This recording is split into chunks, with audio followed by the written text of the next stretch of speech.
আগামীর বাংলাদেশের প্রধানমন্ত্রী ডক্টর শফিকুর রহমানকে মঞ্চে উপস্থিত হতে দেখতে পাবো ইনশাআল্লাহ। আগামীর বাংলাদেশের প্রধানমন্ত্রী জামায়াতে আমির ডক্টর শফিকুর রহমান অবশেষে জল্পনা কল্পনার অবসান ঘটিয়ে নির্বাচনী প্রচারণার মাঠে পঞ্চগড় 1 আসনের সংসদ সদস্য প্রার্থী সার্জিস আলম ঘোষণা দিয়েছেন জামায়াত সহ 10 দলীয় জোটের প্রধানমন্ত্রীর নাম।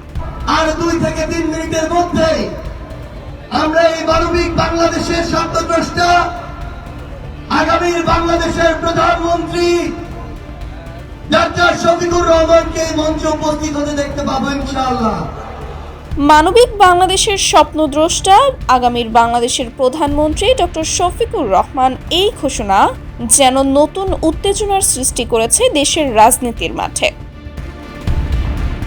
ত্রয়োদশ জাতীয় সংসদ নির্বাচনের আনুষ্ঠানিক প্রচারণা শুরু হয়েছে 22 জানুয়ারি থেকে এবং দলগুলো ব্যস্ত সময় পার করছে নির্বাচনী প্রচারণায়।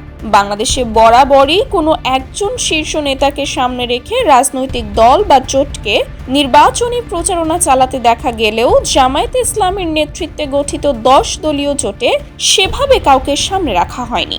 এই নির্বাচনে মূল প্রতিদ্বন্দ্বিতা হবে দুটি বড় রাজনৈতিক পক্ষের মধ্যে।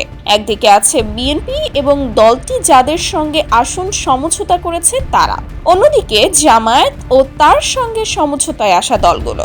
বিএনপি ও শরিক জোটের নেতৃত্ব তারেক রহমান দিলেও জামায়াত সহ 10 দলের জোটে একক কোনো নেতৃত্ব নেই, বরং জোটটি চলছে যৌথ নেতৃত্বে। অবশেষে এই জোটের নেতৃত্ব আসলো প্রকাশ্যে।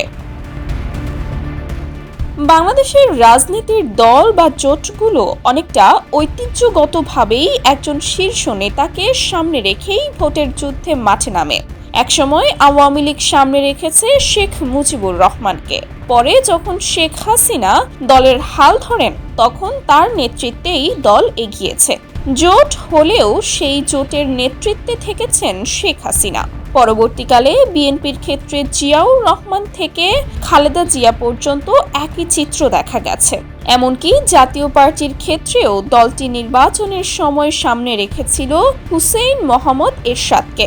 এবারের নির্বাচনে বিএনপি নেতৃত্বাধীন জোট সামনে রেখেছে তারেক রহমানকে।